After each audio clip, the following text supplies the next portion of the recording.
Can you recall the last time that you read something that felt really life-changing and you were really inspired by it? And yet, a few weeks later, nothing in your life actually changed. And you can't even remember the details of the book anymore. This happens to most of us. After summarizing hundreds of books in the last 10 years and applying the ideas in my own life, here's what I discovered. We forget 90% of what we read because what we learn leaks out of our brain in at least 3 different ways. And the books that I remembered most were always the ones where I applied an idea. In this video, I'll show you the hacks that I've been using in my business Read in Graphics to help thousands of readers to remember more from books and to turn great ideas into practical actions.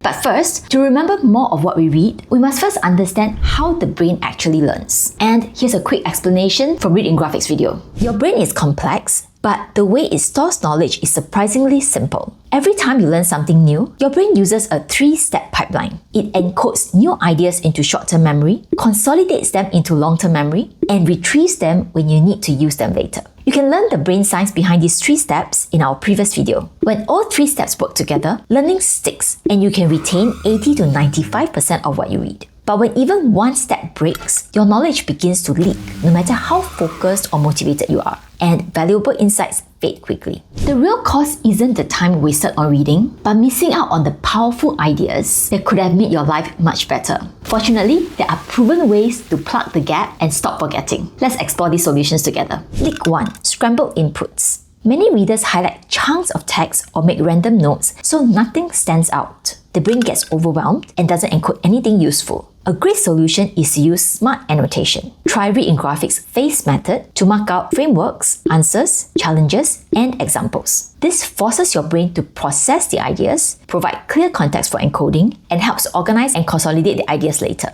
Which brings us to the next leakage: fragmented ideas. Consolidation is when your brain transfers information into long-term memory. Most readers skip this step completely. They finish a book, feel inspired and move on, and forget most of the ideas within days or weeks. One of the best ways to consolidate book ideas in your brain is to rebuild the ideas in your own words. Review your FACE notes and turn them into something coherent. Sketch a simple framework, draw a mind map, or create a 1-page summary. This deepens your understanding and creates strong hooks for your brain to hold on to. So if you ever finish a book and wonder, this makes sense, but how do I actually use it? It's a sign that you need to consolidate the ideas further. And since most books already organize ideas in a logical structure, it helps to organize your notes around the book's main structure as well. After summarizing hundreds of non-fiction books, my team at Read in Graphics found that they almost always follow one of these 3 structures: sequential, thematic, or hybrid. You can learn more in this other video. The point here is to help your brain to understand what idea fits where so it can store and retrieve them more easily. We find infographics to be the most effective for visualizing the structure, so as you can see everything at a glance. But there are many other ways. Leak number 3, lack of application.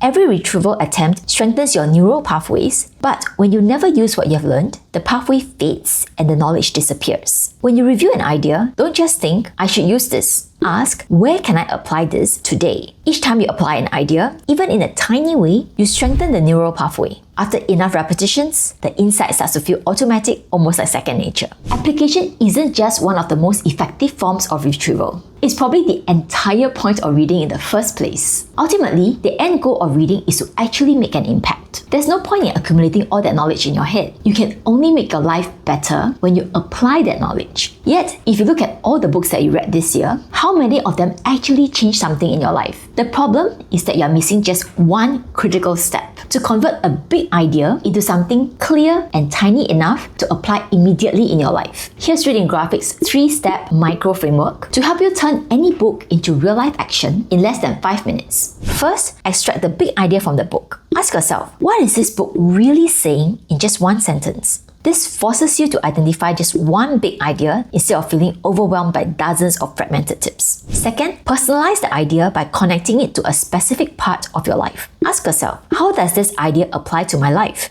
This grounds the idea in your reality and context. Finally, turn that connection into a 2-minute micro action. Something so small that your brain won't resist, and it's something that you can complete today. Let's see this in action with a real-life example, Atomic Habits. When you boil Atomic Habits down to one line, it all circles back to one principle. Habits are shaped by small actions repeated consistently, and your habits are intertwined with your identity. To personalize it, ask yourself, what kind of person do I want to be? And what's one thing that type of person would do consistently? For example, I'm an active person who moves daily. Then think of the smallest possible action, no more than 2 minutes, that you can start doing daily to move toward that identity. For example, to become an active person, start with the baby step of wearing your workout clothes to bed so you can start the next morning with 5 jumping jacks or push-ups. Here are 2 more identity-based examples if you want to become a lifelong learner or someone who feels calm and organized every day. You can apply the same formula to any other non-fiction book. Let's look at another example, deep work. When you distill deep work down to one line, the core message is you produce your best work when you focus on long, uninterrupted periods and remove distractions that break it.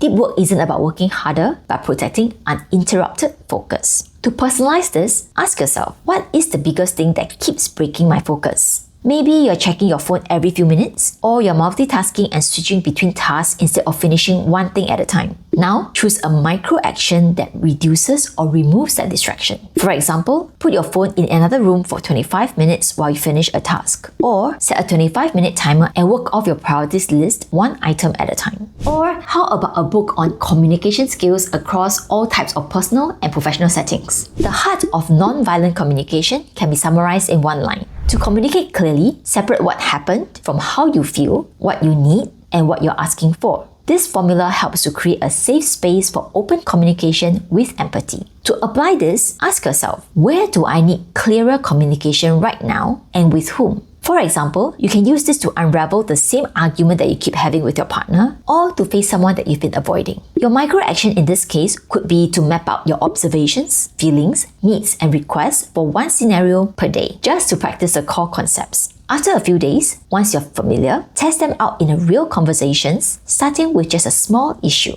I selected these 3 books from the Read in Graphics library as I found the ideas to be really helpful. But really, this method can work on any of your favorite books. Can you see how, by plugging the 3 leaks and using the 3 micro steps, big idea, personalize, tiny action, you can lock in the ideas from books much better, and the best part is the results compound over time. Because each new idea, connection, and application reinforces your understanding of other related concepts. For example, I could combine ideas from Atomic Habits and Deep Work to improve my work habits, focus, and productivity, and then multiply the impact further with other books like Getting Things Done, Feel Good Productivity, or Radical Focus. In fact, my team at Read in Graphics is now creating done-for-you action cards because so many readers are asking for simple visual tools to help them translate book ideas into actionable life hacks. If you want to be the first to get the free samples and launch discounts, do leave your email now to get on our waitlist. See you in the next video with more tips to learn smarter, faster, and deeper.